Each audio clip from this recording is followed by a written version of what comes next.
어린 양의 피와 말씀으로 용의 공격을 격퇴하라.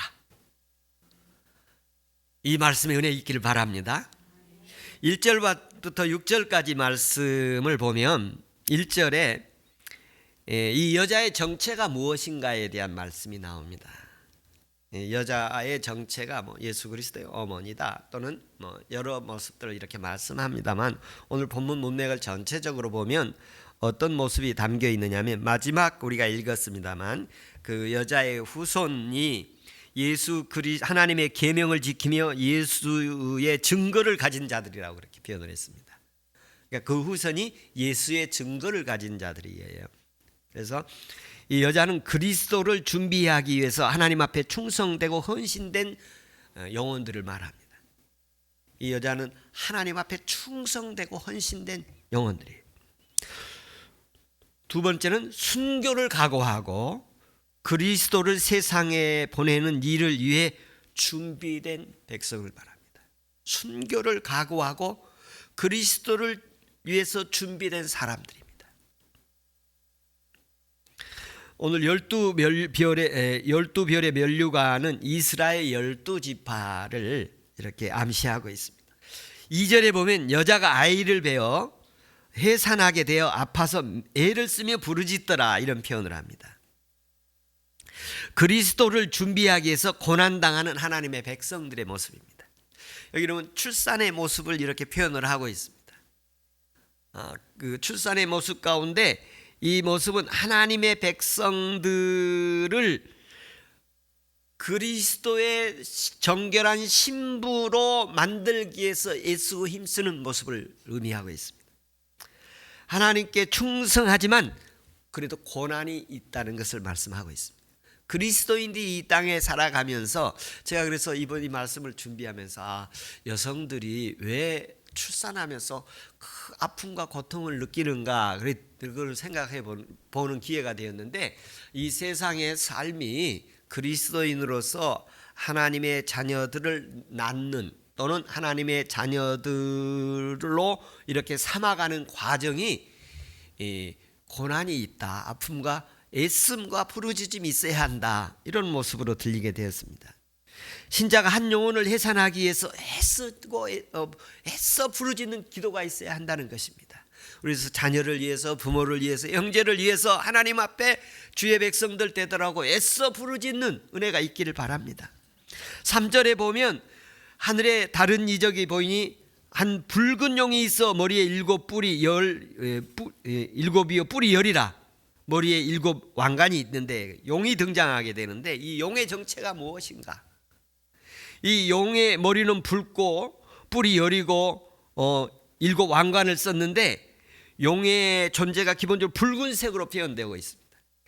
성경에서, 요한계시록에서 이 붉은색은 살육의 색, 하나님을 대적하는 의미의 색깔, 죽음의 색깔을 의미합니다. 머리에 7 멸관, 왕관을 썼는데 이 7이라는 말은 존재를 말해요. 머리는 존재를 말해요. 근데 존재가 7이라는 말은, 머리가 7이라는 말은 이게 한 번 있는 게 아니라 계속 있었다는 의미가 있습니다. 계속. 그러니까 용이라는 존재가 그냥 한 번 이렇게 있는 게 아니라 계속 지금까지 있었다. 그리고 이 왕관을 썼는데, 이 왕관은 크라운입니다. 왕들이 쓰는 왕관이에요. 순교자들이 쓰는 면류관하고 차이가 있습니다. 자기들이 쓴 왕관입니다. 뿔이 10이더라. 근데 머리가 7이고 뿔이 10인데 세상의 모든 곳에 영향을 미친다는 의미가 있습니다. 그 영향력이 보통이 아니에요. 상당한 영향력이 있어요. 이 용은 여러 가지 의미로 이렇게 표현을 하는데요. 죽음의 사탄, 마귀, 이런 의미들을 가지고 있습니다. 그래서 그 본문에 보면 이 용에 대해서 성경에 여러 의미로 표현했는데, 오늘 본문에서도 나오게 됩니다. 좀 이따 나오게 됩니다만, 이 용을 마귀, 사탄이라 하고 옛 뱀이라 하고 용이라고 하고 또 악어라고도 표현되어집니다. 성경에는 이런 용어들로 악의 세력을 지칭을 하고 있습니다. 4절에 보면 꼬리가 하늘의 별 3분의 1을 끌어다가 땅에 던지더라. 용이 해산하는 여자 앞에서 해산하던 그 아이를 삼키고자 하더니, 꼬리가 하늘의 별 3분의 1을 끌어다가 땅에 던지는 그런 모습이 있습니다. 이 별이라는 것은 무엇인가 할 때, 여러분 아브라함에게 약속을 했어요. 내 자손이 뭐같이 많다고 그랬죠? 하늘의 별처럼 바다의 모래처럼. 하늘의 별은 후손들, 하나님의 후손들을 의미합니다. 그의 꼬리가 3분의 1을 별을 3분의 1을 땅에 던지더라. 그런데 하늘에서 천사의 반란이 있음을 암시하고 있습니다. 땅의 3분의 1 용과 함께 쫓겨난 것을 암시하고 있는데요. 여기 본문에서는 잘 표현하지 않습니다만 그 다음 6절에 가면 그 표현되어 있습니다. 그래서 창세기 3장에서 보면 뱀이 등장합니다.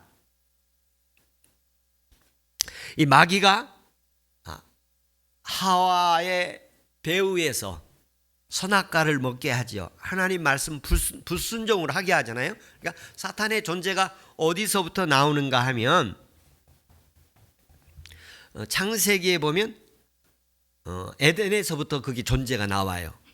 그러니까 이미 이 에덴에서부터 땅으로 나와 있다, 쫓겨났다, 이런 표현을 하고 있습니다. 그러니까 마귀는 원초부터 존재했던 것으로 봅니다. 두 번째 용이 해산해 나는데 여자가 그 앞에서 그 아이를 삼키고자 하더라, 그런 표현을 합니다. 용의 존재는 그 여인을 삼키고자 하는, 파멸을 하고 삼킨다는 무엇이죠? 자기의 것으로 만들려고 하는 거예요. 그러니까 그리스도의 영과 마귀의 영은 어떻게 다르냐면, 마귀의 영은 자기의 것으로, 자기의 소유로 만들려고 이렇게 하는 성향이 있고, 하나님의 영은, 성령은 하나님의 자녀로 만들려고 하는 그런 성향이 있습니다. 근데 특히 마귀는 어떤 그것을 가지고 있느냐면, 그것을, 자기 것을 만들어서 그 영혼을 파멸시킵니다. 그런데 하나님은 자기의 자녀로 삼으셔서 존귀하게 만드십니다. 하나님께서 저와 여러분을 하나님 자녀 되게 하시고 예배하게 만드신 것은 우리에게 놀라운 희망과 소망이 있는 사람들입니다. 용이 해산하는 여자 앞에서 그 여인을 삼키려고 하더라. 여러분, 한 주간 용에게 삼키지 않는 은혜 있기를 축복합니다. 용이 아들을 낳는 여자를 이렇게 여자가 아들을 낳았는데 남자를 낳았다, 이런 표현을 합니다. 오늘 본문에서 이 남자를 낳았다, 우리 번역에는 그렇게 나누어서 번역했는데요. 남자 아들을 낳았다, 그런 표현이에요. 원문에 보면 그런 표현입니다. 장차 철장으로 만국을 다스릴 남자라, 그런 표현을 하십니다. 이 철장이라는 게 뭐냐면, 이게 쇠 막대기죠. 쇠 막대기. 검도 말할, 긴 검을 말할 수도 있고 여러 가지인데, 이건 구약 성경에서 메시아를 기다리는 사상, 유대적 사상이 담겨 있는 표현입니다. 그러니까 만국을 다스리는 남자라, 그리스도를 표현하고 있습니다. 그 아이를 하나님과 보좌 앞에서 올리더라. 출생과 공생의 사역에 대한 말씀은 없으시고 바로 승천에 대한 말씀을 이렇게 하시고 계십니다. 예수님의 승천은 예수님의 결말을 보여주는 것입니다. 예수님은 하나님이셨는데 사람의 몸을 입고 이 땅에 오셨고, 그리고 공생애를 사셨어요. 그리고 십자가의 죽음을 죽으셨고, 그리고 하나님이 살리시셔서 부활하셨고, 그리고 하늘나라로 승천하셔서 하나님 보좌 옆에 또 어린 양으로서 하나님 보좌 앞에 서 있는 그런 모습인데, 그 모습이 삼위일체 하나님 예수님의 결말의 모습입니다. 우리가 십자가의 주님만이 아니라 부활의 주님도 만나고, 십자가의 주님도 만나고, 그리고 하나님 보좌 앞에 철장을 가지고 만국을 다스리는 주님도 만나는 은혜 있기를 축복합니다. 그냥 하나님께서 철장을 가지고 질그릇을 깨뜨리듯 악의 세력, 불의하고 더러운 세력들을, 우리의 몸에 제약된 것들을 다 깨어 부수는 역사 있기를 축복합니다. 우리 인간의 이 육성, 이 본성, 이 제약성이 가득 차 있습니다. 이걸 철장으로, 말씀으로 완전히 깨부수고 그리스도의 보혈로 정결케 하는 은혜 있기를 축복합니다. 그 아이를 하나님 앞과 보좌 앞에 올려가는 역사가 있어서 이번 한 주간에 정말 하나님 나라로 승천하는, 천국을 뜨겁게 체험하는 은혜 있기를 축복합니다. 그분의 존재의 결말은 세 가지로 설명을 하면 하나님과 영광의 세계로 들어가는 것입니다. 하나님의 영광을,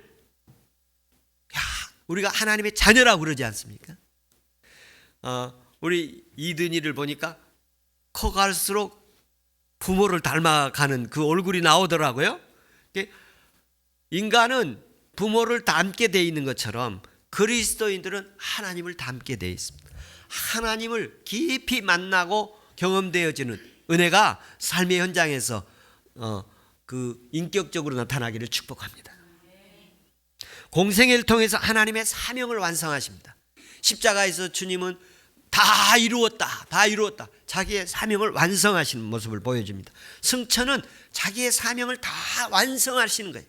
그래서 제가 지지난주에 말씀했죠. 우리는 최후 마지막 사명을 완수를 잘해야 된다. 첫 번째 사명을 잘하는 것도 중요하지만 마지막 사명을 잘해야 된다. 마지막에 하나님 앞에 잘했다 칭찬받는 은혜 있기를 축복합니다. 사도들에게 예수님을 통해 완성된 복음을 전할 수 있게 하셨습니다. 예수님이 승천하셔서 제자들에게 성령을 주시고 성령의 권능으로 완성된 복음을 땅끝까지 전하는 그런 은혜를 주신 것이 바로 승천의 의미입니다. 하나님과 보좌 앞으로 올라가더라. 하나님 앞으로, 보좌 앞으로 이렇게 올라가더라. 그리고 어린 양이 하나님 보좌 옆에, 하나님이 하나님 보좌 앞에 서 있는 이런 모습으로 나타나게 되는데, 저와 여러분이 한 주간도 이렇게 처지고 내려가는 것이 아니라 독수리처럼 날개치며 올라가는 은혜의 복된 날 되기를 축복합니다. 6절에 보면 그 여자가 광야로 도망하며 거기서 1260일 동안 양육하기 위하여 하나님께서 예비하신 곳에 있더라. 여기 그리스도가 나오는 여자를 광야로 피하게 하십니다.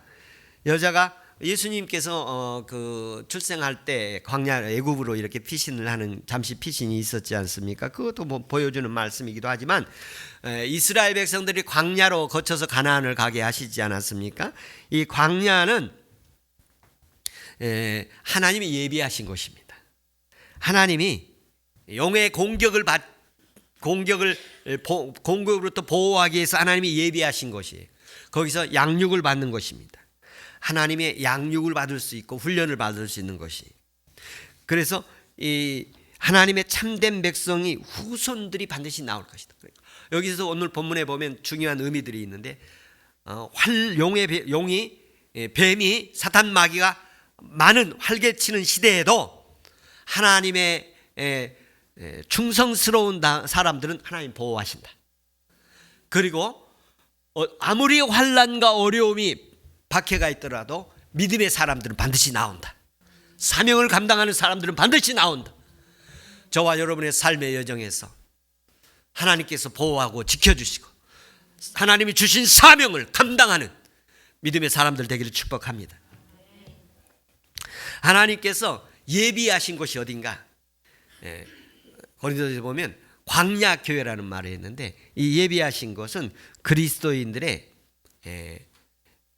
믿음을 세워가기 위한 공동체, 그리스도인들이 믿음으로 연단받고 양육받을 수 있는 공동체를 의미합니다.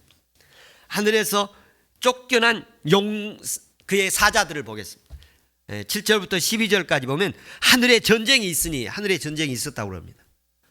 하늘에 전쟁이 있어서 미가엘과 그의 사자들이 용과 더불어 싸울새 용과 그의 사자들이 싸우니, 그러니까 하늘에서 전쟁이 있었고 그 하나님의 군대 미가엘과 용과 그의 부하들이 싸웠습니다. 하늘에서 용과 그 소아들과 하나님의 군대와 싸움이 있었다. 여러분, 하늘에서만 있는 것이 아니라 에베소에서 보면 지금도 이 땅에서 그리스도인들이 치열한 영적 전투를 하고 있습니다. 자기 내면에서도 영적 전투가 이루어지고, 가정에서도 전투가 이루어지고, 교회에서도 전투가 이루어지고, 일터에서 전투가 이루어지고, 이 영적 전투를 눈을 뜨고 보고 승리하기를 축복합니다. 9절에 보면 큰 용이 내쫓기니 예법 마귀라, 그는 사탄이라고도 하고 온 천하에 꿰는 자라. 그가 땅으로 쫓겨가니 그의 사자들은 그와 함께 내쫓기니라. 용이 하늘에서 하나님의 군대와 싸움이 일어났는데 하늘에서 쫓겨났어요. 하늘 쫓겨났는데 땅으로, 바다로 쫓겨나게 되어집니다. 사탄과 뱀, 용, 그렇게 오늘 여기서 네 가지로 표현돼요. 제가 서두에 말씀드렸습니다만, 이 마귀는 깨는 자라, 유혹하는 자라, 유혹하는 자예요. 그리고 거짓말장이고 중상자고 해방자고 참소자는 자.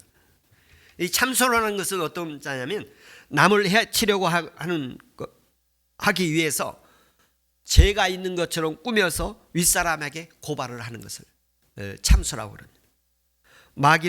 마귀는 또 올무도 있습니다. 함정을 가지고 있습니다. 한 주간 마귀를 조심하기를 바랍니다. 마귀를 이겨내기를 바랍니다. 마귀를 대적하라고 그랬어요. 이렇게 마귀 달래서 되는 게 아닙니다. 여러분, 마귀를 쫓아낼 때, 야, 나가라. 달려서는 누가 그러냐? 무당이 이렇게 합니다. 무당은 달래서 내버려요. 여러분, 그리스도인은 예수 이름으로 대적하는 것입니다. 내쫓긴다, 내쫓기다, 내쫓겼다, 이런 말이 3번 동사가 오늘 9절에 내쫓기니가 4번 나옵니다. 3번 나옵니다. 내쫓기니라는 말은 3번 나오는데, 언제 내쫓겼느냐? 마귀가 내쫓기니까 하늘에 평화가 오고 하나님의 나라가 이루어진 거예요. 하늘에서 이루어진 것처럼 땅에서도 이루어지다 그랬잖아요. 그러니까 하늘에서 이루어진 거는 마귀가 완전히 세상으로 쫓아나고 하나님의 나라가 이루어진 거예요. 근데 그것이 땅에서도 있기를 원하시는 거예요. 이 땅에서도 마귀가 다 쫓겨나가는 은혜 있기를 축복합니다. 하늘에서 용이 언제 쫓겨났는가? 학자들이 한 3가지로 주장을 하는 그 내용들이 있습니다. 첫째는 예수 그리스도께서 승천하셔서 하나님 나라로 올라가시니까 거기에서 용들이 다 쫓겨났다, 이렇게 보는 시각입니다. 오늘 문맥상 보면 그렇게 볼 수가 있어요. 오늘 문맥상을 보면, 본문에 보면 여인이 아들이 하나님 보좌 앞으로 나가니까 승천을 했어요. 그러니까 용이 땅으로 내어 쫓긴 시점이 문맥상으로 보면 예수님의 승천과 더불어 하늘에서 완전히 마귀가 땅으로 쫓겨났다, 이렇게 볼 수가 있습니다. 그래서 예수님께서 십자가에서 다 이루었다, 그런 말씀도 하시죠. 그리고 2번째는 예수님의 공생의 시전에 사탄이 하늘로부터 떨어진 사건이 있습니다. 70인 전도를 내보냈어요. 그리고 와서 보고를 하는데, 우리가 전도하니까 귀신이 떠나가더군요. 그러면 거기에 보면 귀신이 땅으로 떨어져 있는 장면이잖아요. 이미 땅에 사람들과 같이 역사하고 있는 장면이요. 그때 예수님이 하신 표현이 있는데, 주님이 하신 말씀이에요. 내가 하늘에서 사탄이 번개같이 떨어지는 것을 봤다고 말씀하십니다. 전도를 할 때, 전도를 해서 예수 믿고 구원받고 귀신이 떠나갈 때에 하늘에서 천사가 용이, 악한 마귀가 떨어지는 것을 봤다. 그래서 예수님의 공생의 사역 가운데서 사탄이 하늘로부터 떨어지는 장면이 한번 나옵니다. 그리고 3번째로는 태고의 사탄이 쫓겨나는 장면입니다. 창세기 3장 언급했던 것처럼 뱀이 인간을 타락시키지 않습니까? 유혹하지요. 그때 사탄이 땅으로 떨어졌다. 그러니까 사탄이 태고의 하나님께로부터 하늘나라로부터 떨어졌다. 그런가 하면 예수님의 공생의 사역 때 떨어졌다. 또 예수님이 승천하실 때 떨어졌다. 이렇게 말하는 이들이 있습니다. 뭐 다 성경에 나온 얘기들입니다. 한 가지 분명한 것은 사탄이 있는데 그 사탄을 하늘에서 전쟁이 나고 이겨가지고 땅으로 쫓겨냈어요. 그러므로 말미암아 우리도 예수 이름으로 귀신을 쫓아낼 수 있고 귀신을 이길 수 있고 귀신을 추방할 수 있는 것입니다. 예수 그리스도가 하늘에서 쫓겨나는 승리의 승천이 있었기 때문에, 예수 그리스도가 이 땅에서 십자가의 승리가 있었기 때문에 이 마귀를 예수의 이름으로 쫓아낼 수 있는 것입니다. 다음의 말씀을 보면 10절에 내가 또 들으니 하늘에 큰 음성이 있어 우리 하나님의 구원과 능력과 우리 나라와 그의 그리스도의 권세가 나타났으니 우리 형제들을 참소하던 자 곧 우리 하나님 앞에 밤낮 참소하는 자가 쫓겨나고 용과 그 수하들이 땅으로 쫓겨났습니다. 그러니까 뭐가 나타나냐면 하나님의 찬양이 나왔어요. 하나님의 찬양이. 여러분 힘들게 하고 어렵게 하는 거 다 해결되게 하시고 그리고 하나님의 찬양이 나오게 하는 은혜 있기를 바랍니다. 우리 청년들에게 하나님께서 심령 속에서 하나님의 계명을 지키는 심령이 되기를 축복합니다. 하나님만을 경외하고 하나님을 찬양하는 역사가 마귀가 세계가 떨어져 나갈 때 가능한 것입니다. 마귀의 역사에 매이면 우리 찬양 한번 제대로 나오지 않습니다. 여러분 한번 물어보겠습니다. 한 주간 동안에 여러분 몸에서 마음에서 저절로 찬송이 나온 적이 몇 번이나 있었습니까? 저절로 찬송이 나온 적이 몇 번 있었습니다. 마귀가 떠나가면 저절로 찬송 나옵니다. 마귀가 추방되면 저절로 우리 입에서 우리 영혼에서 찬양이 나오게 됩니다. 할렐루야. 10절에 보면 그리스도의 권세가 나타났다 이런 말씀이 있습니다. 그리스도의 권세가 나타났다는 말은 그리스도가 통치되었다. 우리에게 용과 그 수하들을 쫓겨낼 수 있는 권세를 주셨다, 받았다, 나타났다 이렇게 말씀하고 있습니다. 이 시간 예수 그리스도의 권세가 임하기를 축복합니다. 형제들을 참소하던 자, 밤낮 참소하던 자, 이 참소란 말을 하나님의 자녀들을 흠집내보고 허물을 드러내고 그리고 거짓말을 하고 그 중에 한두 가지는 사실이고 대부분은 거짓말이고 이렇게 해서 포장시켜서 참소하는, 무너뜨리려고 하는, 공격하는 모습을 가졌다면 이건 용의 세력입니다. 이건 악한 세력이요, 뱀 같은 세력이요, 악어 같은 세력입니다. 11절에 보면 우리 형제들이 어린 양인과 자기들의 증언하는 말씀으로써 그를 이겼으니 그들은 죽기까지 자기 생명을 아끼지 아니했더라. 하나님의 백성을 사탄을 이기는 무기를 두 가지 주셨습니다.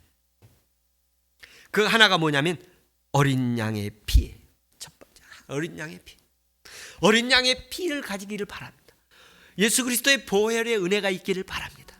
제게 보혈의 은혜가 임하였는데 이전에도 말씀드린 적이 있습니다만 요한복음에 보면 너희가 옆구리를 창으로 찌른 것을 보리라 하셨어요. 근데 주님이 제게 그걸 보여주셨어요. 예수님의 옆구리를 창으로 군병이 찌르듯 찌르는데 거기에 심장에 창이 꽂히고 그리고 뜨거운 피가 흘러나오는 거예요. 뜨거운 피가 쏟아졌다 흐르더라 그렇게 되어 있는데 쏟아진 피의 모습을 주셨어요. 뜨거운 피가. 그래서 제가 말씀을 전하기 위해서 기도할 때마다 주님, 설교 속에 예수 그리스도의 십자가의 피가 뜨겁게 흐르기를 원합니다. 방금 심장에서, 그리스도의 심장에서 쏟아지는 피가 설교 속에 흐르기를 원합니다. 그 피가 흐르면, 그리스도의 십자가의 피가 흐르면 죄악이 용서되고 속죄함을 받고 마귀에서 자유함을 되게 하시고 죄에서 자유하게 하시고 그리고 하나님의 자녀가 되게 하시는 은혜를 주십니다. 어린 양의 피가 마귀를 이길 수 있는 공격입니다. 여러분, 사탄은 우리의 허물과 죄와 부족을 맨날 날마다 밤낮 이렇게 참소시키는 거예요. 드러내는 거예요. 그러나 그리스도는 보혈의 피로 우리를 다 덮으시는 것입니다. 그리스도가 다 용서해 주신 것입니다. 회개하는 자에게 하나님께 돌아온 자에게 주님 다 용서하십니다. 오늘까지 하나님 어떠한 더러운 것들, 죄악들, 계명을 어기고 말씀을 어기고 살았던 것 다 용서하신 그리스도의 십자가의 보혈이 다 용서하고 깨끗함 받는 은혜의 길을 축복합니다. 그 길은 회개하는 길입니다. 하나님 성령이 회개하는 은혜의 길을 바랍니다. 그리고 두 번째로는 어린 양의 피, 두 번째는 예수 증언의 말씀입니다. 오늘 본문에 보면 하나님께 증언의 말씀, 어린 양의 피와 자기들이 증언하는 말씀입니다. 자기들이 증언하는 말씀. 그러니까 이 말씀 무슨 말이냐면 자기에게 있는 예수 그리스도에 대한 말씀을 가지고 있으면 마귀 물리칠 수 있습니다. 한마디의 말씀이라도 내 말씀이 있어야 합니다. 설교 들은 말씀이 아니고 성경에 있는 말씀이 아니라 하나님이 내게 주신 말씀이 있어요. 내게 주신 하나님의 말씀이 한마디가 있으면 그 말씀이 나를 지켜줄 것입니다. 마귀로부터 지켜줄 것이고 세상으로부터 지켜줄 것이고 죄악으로부터 지켜주실 것입니다. 그 말씀이 사명을 감당하게 할 것입니다. 한 주간 또 하나님 말씀이 있기를 바랍니다. 그리고 예수의 이름으로 보혈의 십자가의 피로 용을 이겨낼 수 있습니다. 용을 격퇴할 수 있습니다. 격퇴는 싸워서 물리쳐 이긴다는 의미입니다. 그리고 자기가 가진 증언의 말씀으로 용의 공격을 물리칠 수 있습니다. 제가 새로운 은혜는 뭐냐면 하나님의 예수 그리스도가 제게 한번 들어오셨어요. 이렇게 들어오신 거예요. 문을 열고 들어오시듯 제 몸 안으로 이렇게 들어오시는 거예요. 그러면서 제게 뭐가 있었느냐 하면 제게 담대함과 확신이 오면서 악의 세력이 점점점 작아지는 것을 봤습니다. 악의 세력이 크게 보이던 것이 점점 작아지게 보여요. 그래서 제게 견딜 수 있는 힘을 주시고 감당할 수 있는 힘을 주시는 거예요. 그리고 편안하게 잠잘 수 있는 힘을 주신 거예요. 이 복음의 비밀을 가진 자가 어떻게 승리할 수 있는가 하면 오늘 본문에 보면 이렇게 표현되어 있습니다. 죽기까지 자기들의 생명을 아끼지 아니하는 사람. 예수 그리스도의 십자가의 피 가지고 있어야 합니다. 그 하나님이 주시는 것입니다. 두 번째는 자기들의 증언의 말씀이 있어야 합니다. 이 말씀을 가지고 죽음을 각오하고 순교를 각오하고 사명을 감당하는 곳에 용의 물리침이 있습니다. 하나님의 역사가 우리 성도들이 예배할 때 이 예배할 때 용의 역사가 제거되기를 축복하고 성령의 충만함이 있기를 축원합니다.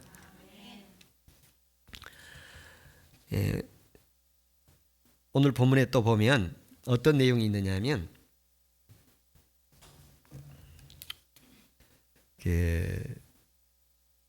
땅에는 아직도 용과 그 수하들이 많이 있습니다. 마귀의 수하들이 많이 있습니다. 그 말은 땅으로 쫓겨났다. 그리고 땅에 용과 뱀들, 마귀 새끼들이 아직도 많이 있습니다. 그는 우리가 전쟁을 해야 된다는 것입니다. 어두운 세력들이 아직 남아 있습니다. 아직 우리가 전쟁을 해야 되는데 하나님께서 그 전쟁에 이길 수 있는 십자가의 보혈의 은혜, 그리고 어린 양의 피, 그리고 예수의 증언의 말씀, 목숨 걸고 감당하겠다는 사명감, 책임감 주시기를 축원합니다. 12절에 보면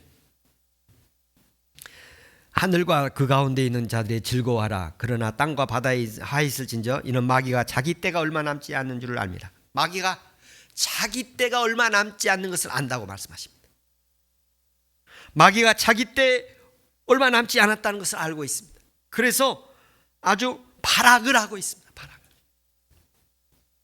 하나님 백성들이 이때 정신 차리고 주의 은혜로 나아가는 은혜 있기를 축복합니다. 할렐루야. 13절에 보면 용이 자기 땅으로 내어 쫓기고 남자를 낳은 여자를 박해하는지라. 이 마귀가 땅으로 쫓겨났다는 세 번 쫓겨났다는 말씀을 앞에서 말씀드렸었고요. 10절에 보면 그 마귀가 쫓겨나서 이 땅에 있으니까 여러분 정신 똑바로 차리고 영적 안목을 가지고 이 시대를 보면 마귀의 시대가 가득 차 있습니다. 제약이 가득 차 있습니다. 저는 이태원에서 그 우리 젊은이들이 거기서 참사를 겪었잖아요. 왜 이태원에서 그런 일이 일어났는가? 왜 이태원이라는 곳에 그런 일이 일어났는가? 그곳이 혹시 소돔 고모라 땅 같은 지역이 아니었던가? 그런 생각이 스쳐 지나가는. 여러분,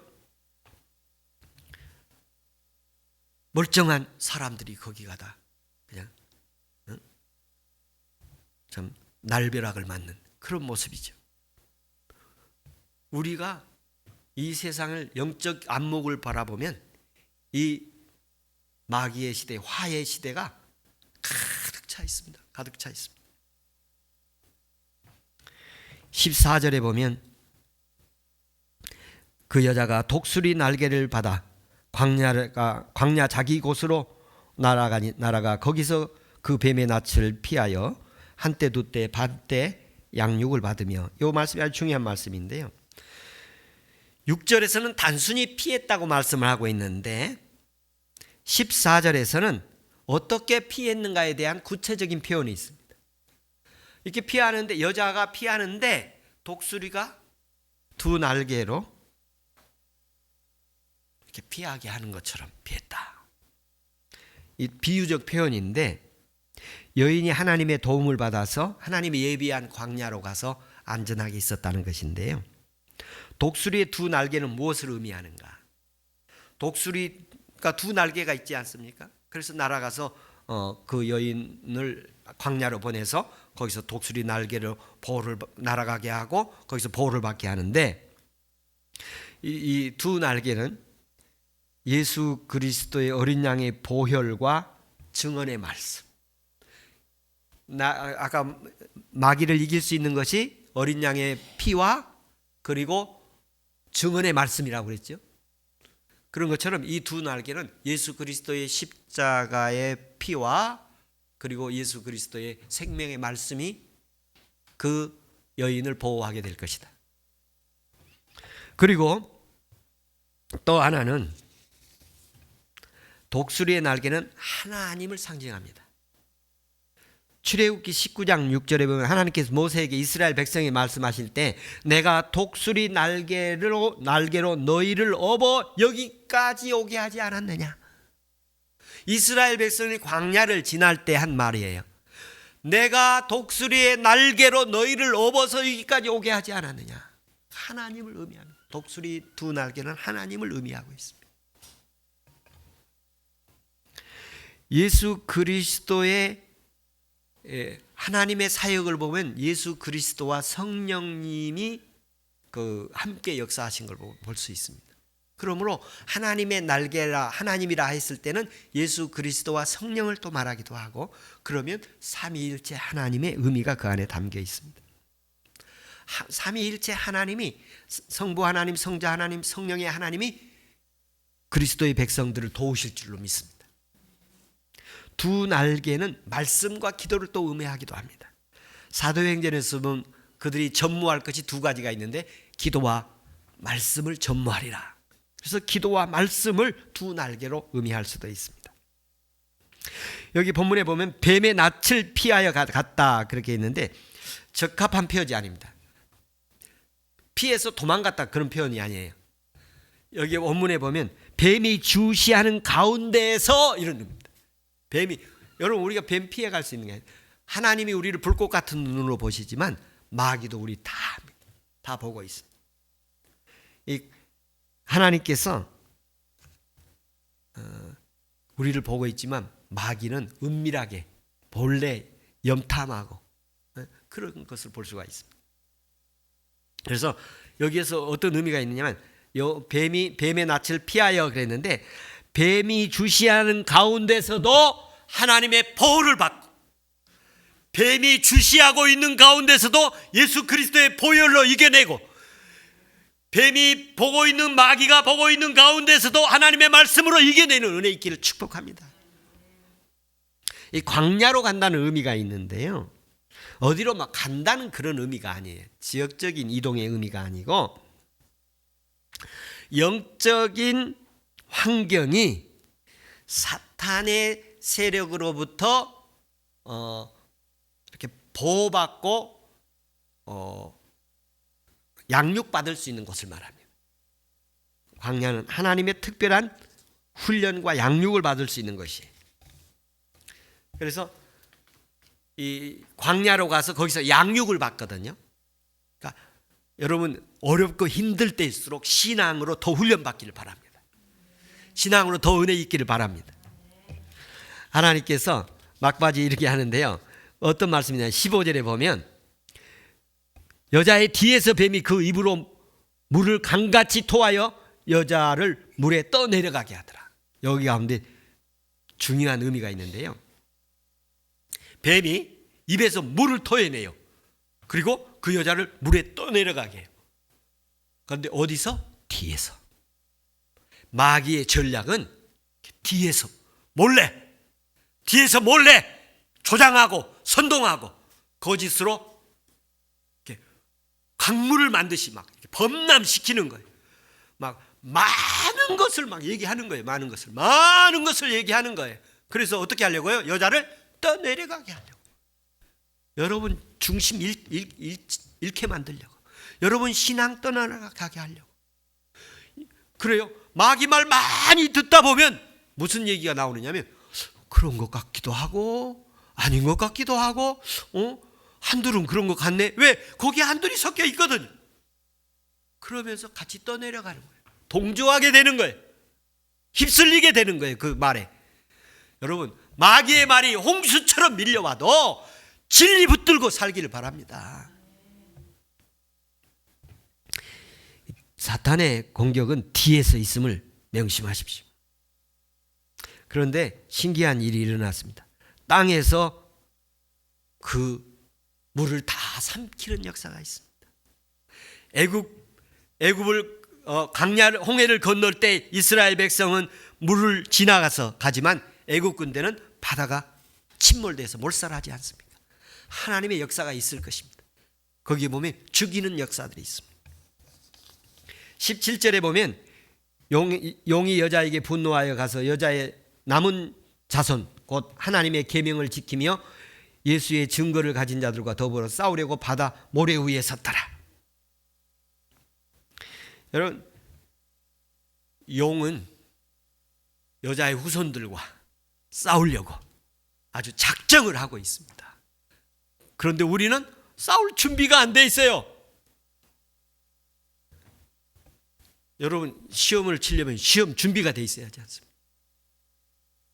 그러려면 양육받고 훈련받아서 기도로 무장해서 말씀으로 무장해서 어린 양의 보혈로 무장해서 죽기까지 믿음을 지키고 내가 목숨 걸고 교회를 지키리라, 목숨 걸고 예수님 붙들리라, 목숨 걸고 신앙 지키리라. 순교자의 신앙이 있기를 주의 이름으로 축복합니다.